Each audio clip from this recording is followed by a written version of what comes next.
Welcome to Connecting the Dots, a non-traditional legal program with your host and trusted advisor, Elizabeth Miska, your guide through the web of life's dilemmas. Welcome to another edition of Connecting the Dots. I'm your host, Liz Miska. And I'm already having a very lively conversation with my guest today, whom I am going to let introduce himself because I'm afraid I will mispronounce his last name. I know his first name is Derrick. Welcome, Derrick. Fill in the blank. Well, thank you for having me, Liz. It's a pleasure to be on your show. Thank you again for your hospitality and wanting to hear my story. First of all, my name is Derrick Kiser. I'm the CEO and founder of Fresh Start Wellness Center. For those that don't know about Fresh Start, we implement mental health programs in the criminal justice educational system.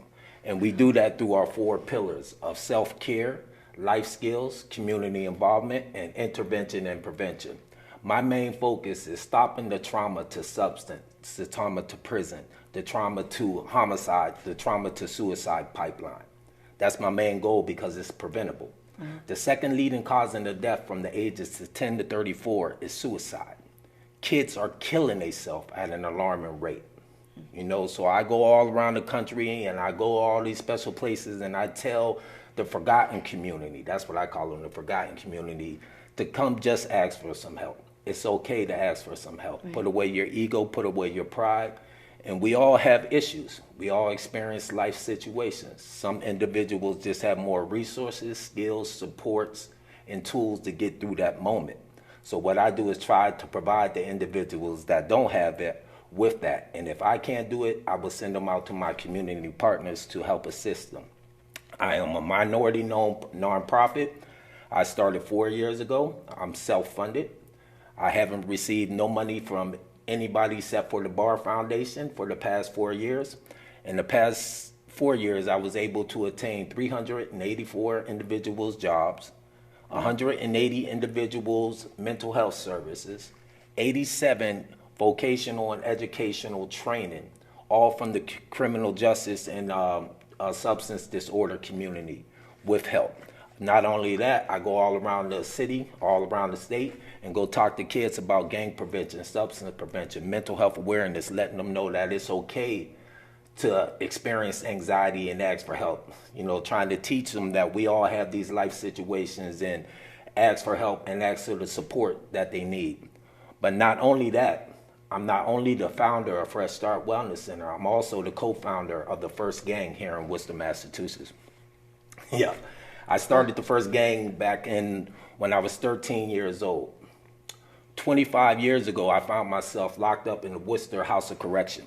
I read a book called Happy Jack Burbage about an Italian mafia man that turned his life around to God. After reading that book, I got on my knees and I asked God, if you get me out of this situation, I promise to change my life around. 25 years later, I kept my promise, God kept his promise. And here I am now. I've been through certain situations. When I was 13 years old, I didn't want to say I wanted to start a gang. There were certain factors that led up to me starting a gang. There was a single parent home. There was me, my community. There were certain traumas that I experienced at a young age. There were certain things that the media, at the 80s and 90s, that's when the crack cocaine came, the war on drugs. Scarface came out, everybody wanted to be him. So there was so many factors, negative factors that put me in a certain situation, And through my experience in the criminal justice system, I lost a lot of friends. These are 12 friends that's murdered on my arm. My best friend died in my hand. Another friend died on my hand. A friend that I saved his life one day, he died on my birthday following 9 months. So after all that, making that promise, to God, I was released 2 days later. And after all that, I went to go work at a factory. I quit at lunchtime. I realized that I'm not no factory worker. I was a gang leader, a big time drug dealer, and I said factory is not me. So I said, if I got to change my life, I need to get an education. So I end up meeting up with Sid from TWA. I went up to Worcester State. I attained a bachelor's degree from Worcester State in communications. Then I went and got my master's degree from Cambridge College, and now I'm a licensed mental health counselor. I worked as a teacher here in the Worcester Public School for 3 or 4 years. I worked in the Springfield Public Schools as a counselor. I worked in the DCF systems as a counselor. I go work with the sheriff. I work with the district attorney running prevention, intervention programs all around. So my professional experience, my lived experience, and my educational experience put me in a situation to be able to assist individuals that other people can't see.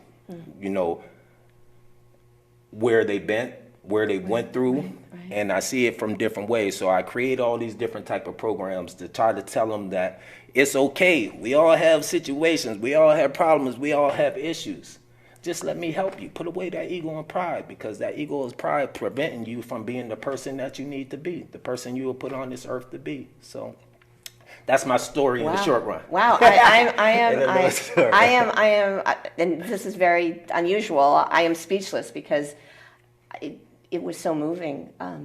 You telling that, but as you were telling your story, I'm thinking, at any of those junctures, you know, when you were 13 and starting the gang, or when you went to prison, and when you quit the factory, you could have said, okay, you know, like, enough. I've had enough, you know, and made a different choice, and you didn't. You didn't. You persevered, and look what you have accomplished. But more importantly, look what you're doing for other people. And whether or not they acknowledge or appreciate, that's what, in my philosophy, that's what we're here for. We have a purpose here on this earth, and we are supposed to keep giving, keep giving. So thank you for again. I'm blown away by. See, you never knew my story. A lot of people heard of me and they tried to call me on what was good about you. You didn't know who I was, and I didn't know who you were. No.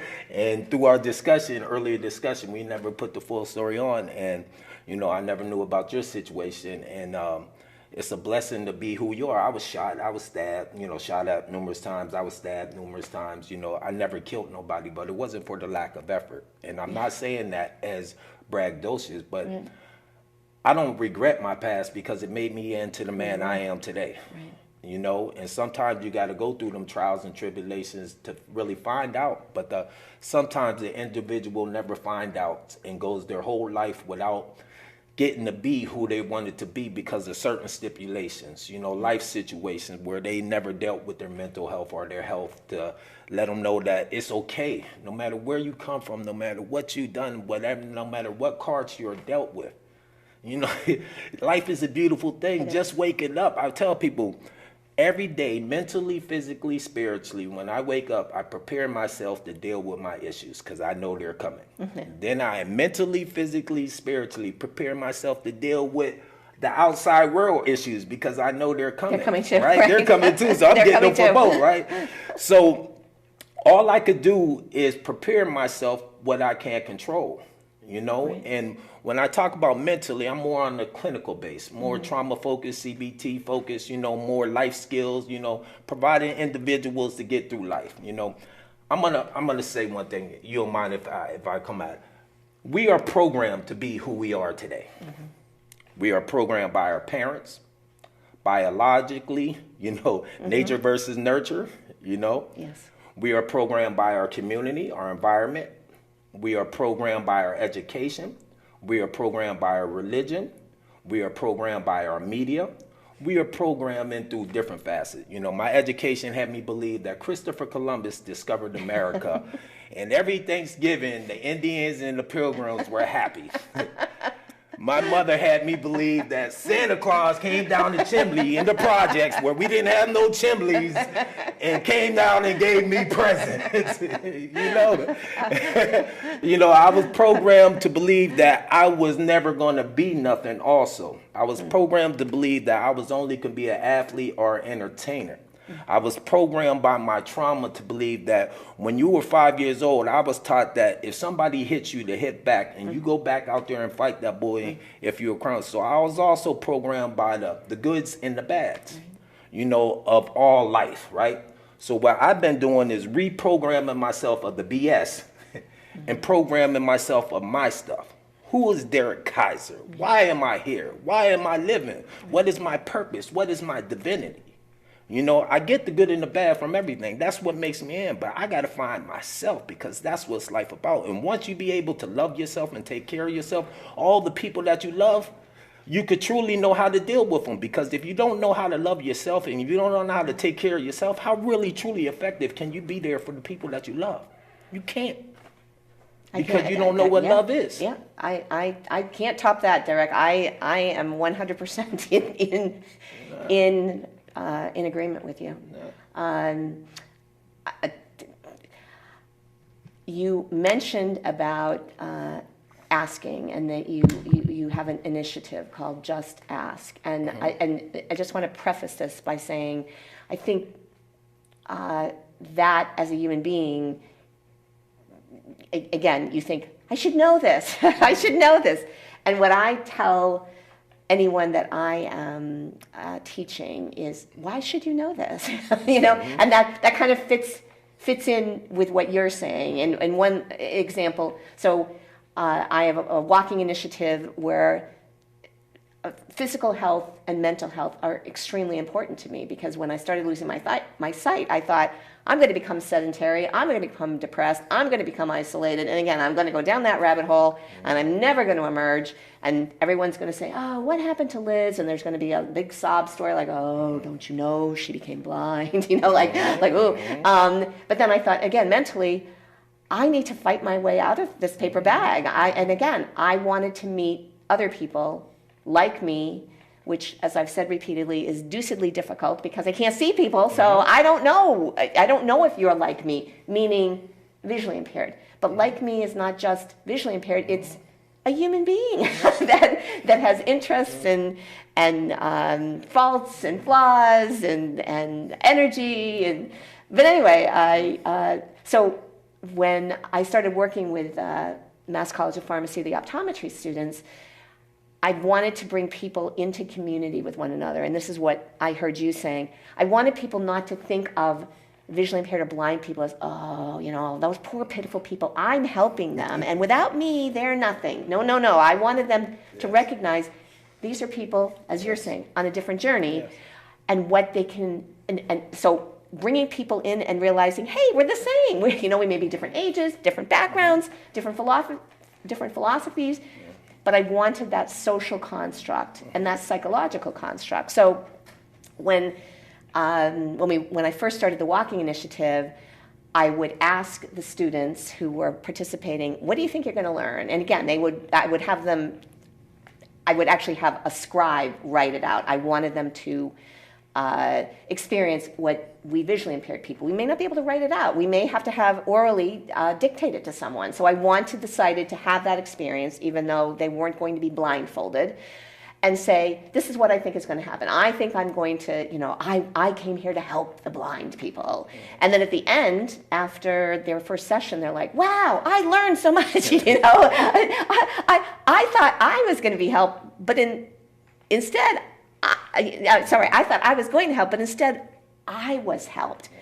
That's what I hear you saying. And again, that one final point is, people are like, oh, but I should know this. I should know that, how to guide you, or I should know how to seat you. Why should you know that? Why should you know that? Why? But I should. It is kind of like, but admit that you don't.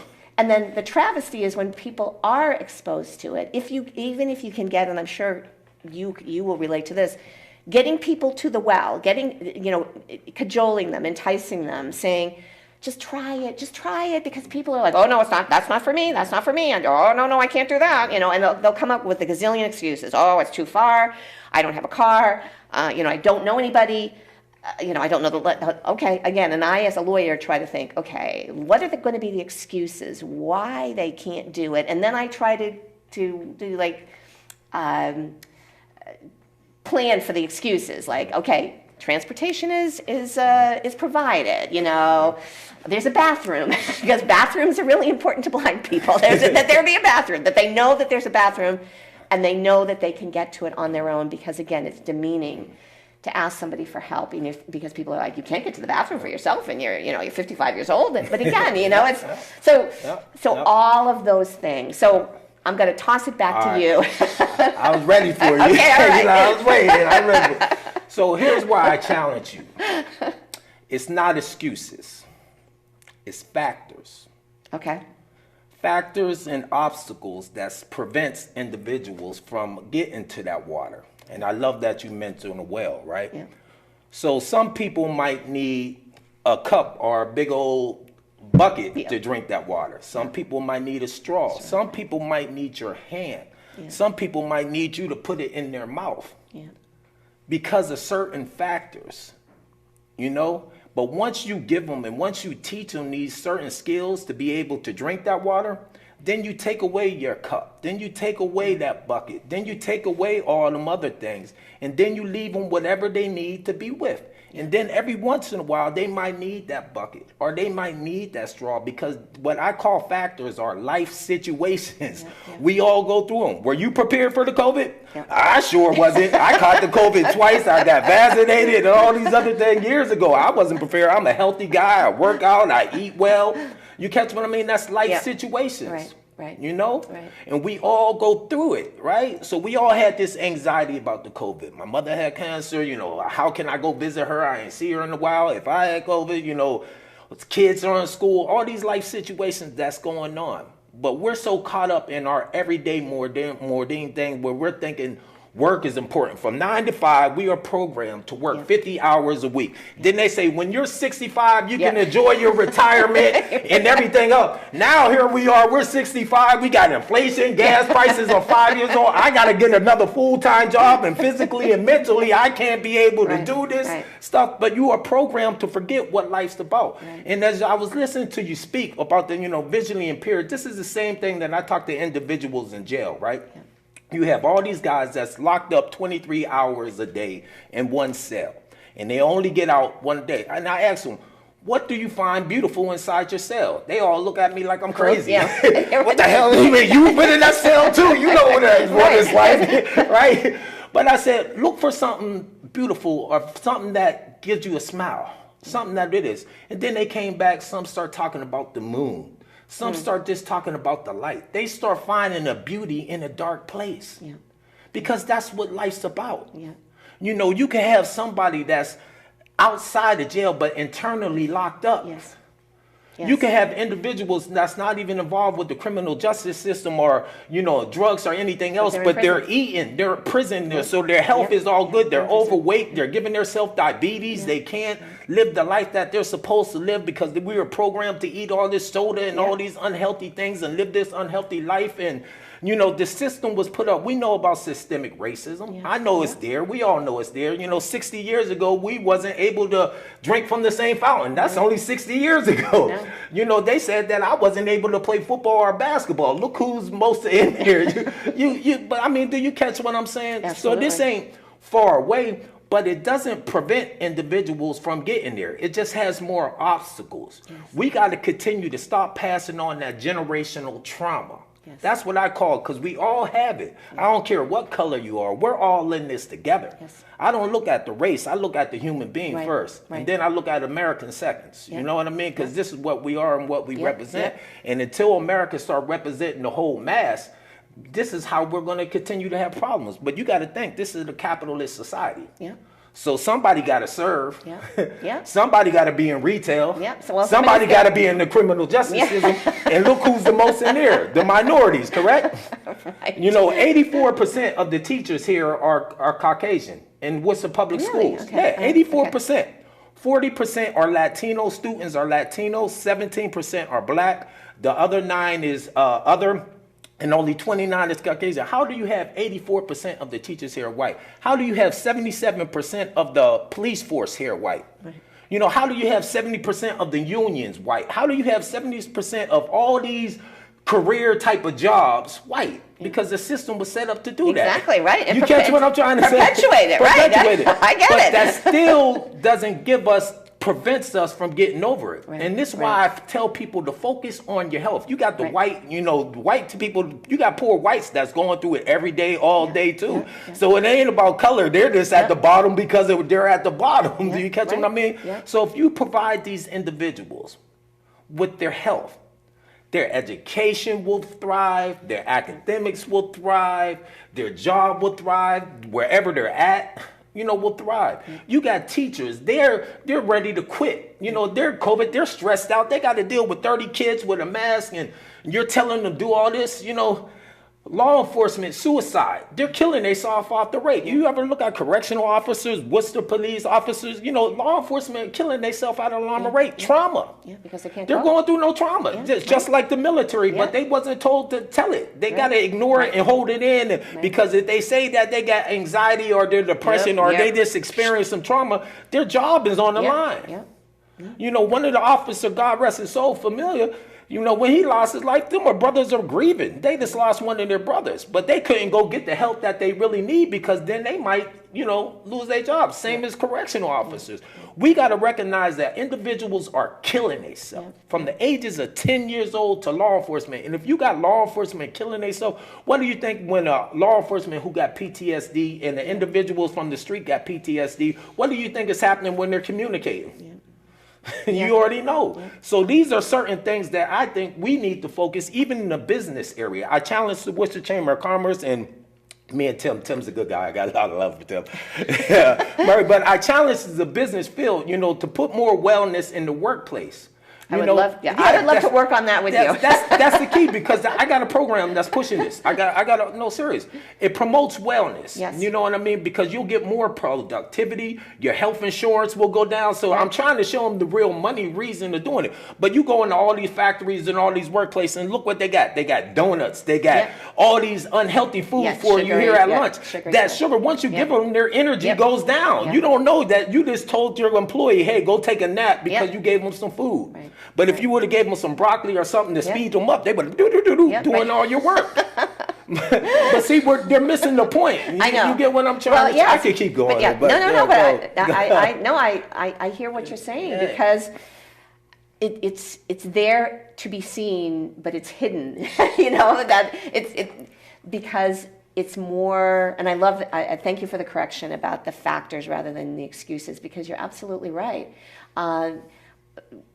When in 2008, when I became legally blind, that was my epiphany. I realized my life as it was as a sighted person would never be the same, and it's true. It's never been the same. Mm-hmm. But the things that I thought, and I'll say it in a religious context, were sacred. That the fact that I needed to own and drive a vehicle. Mm-hmm. That's posh. I don't need to own and drive a vehicle. It's much more healthy for me to walk places. Gas prices now are less expensive.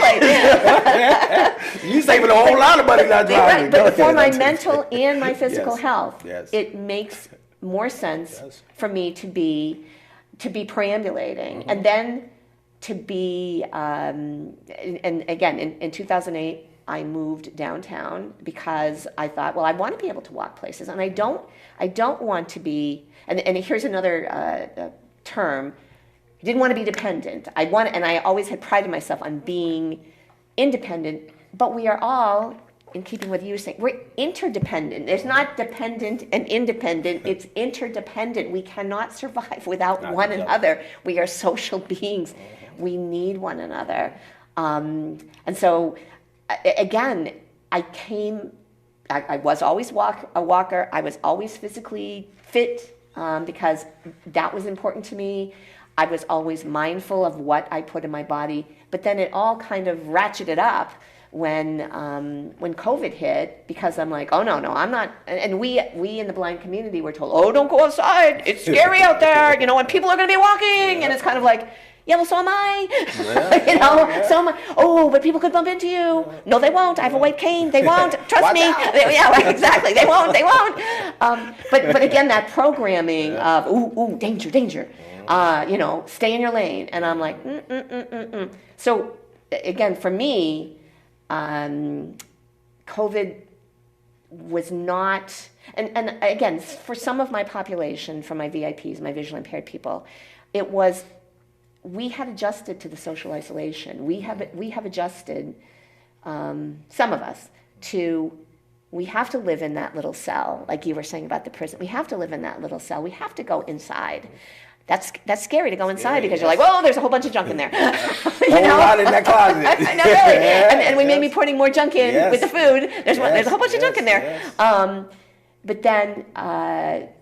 But then realizing, and I'm sorry, I'm because I'm like, feel like a puppy, like tumbling over myself because you're spurring me onto these things. I met my friend Mike, who is a poet. And he's been on the show the week before COVID hit. Met him at Arts Worcester. I am not an artist. I am not a poet. I'm not a musician. I love poetry. I love music. I love art, but I don't have those gifts, and I am in reverence of people that have those gifts. Anyway, Mike had told me, again, pre-COVID, not knowing what was going to happen, that he said, I love your energy. I love your group. I want to join your group. Okay, so we exchanged email addresses. COVID hit the week after. Because Mike had given me his email address, for the first 95 days, I believe it was, of COVID, Mike wrote poetry and wrote songs and disseminated them. And I was just privileged to be part of this distribution list. Probably day 60. And again, I didn't know him.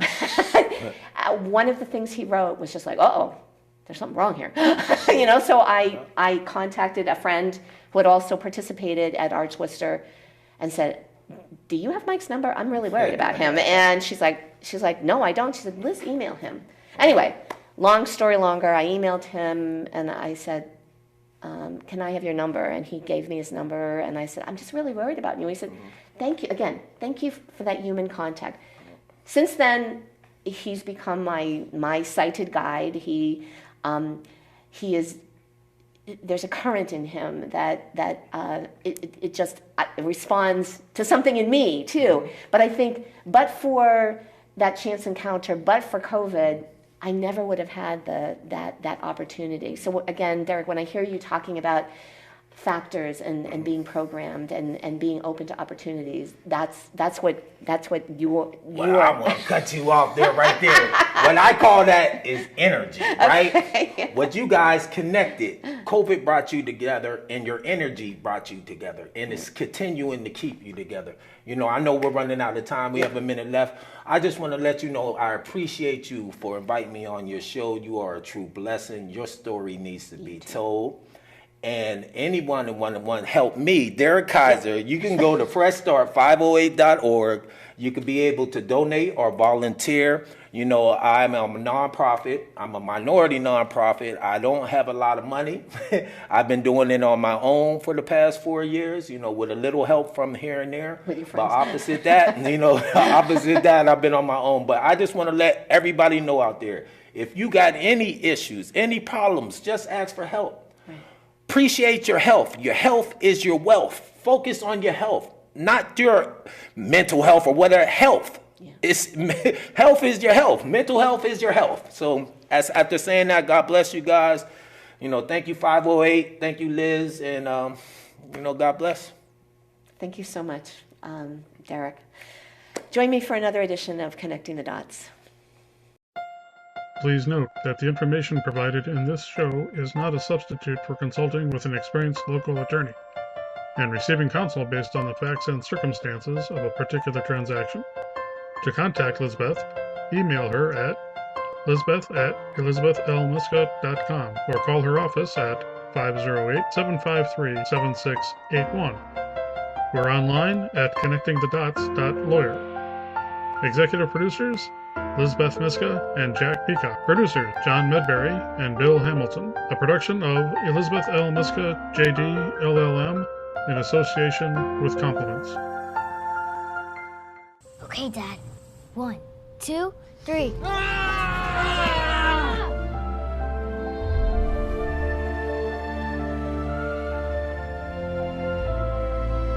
You saved me. Dad?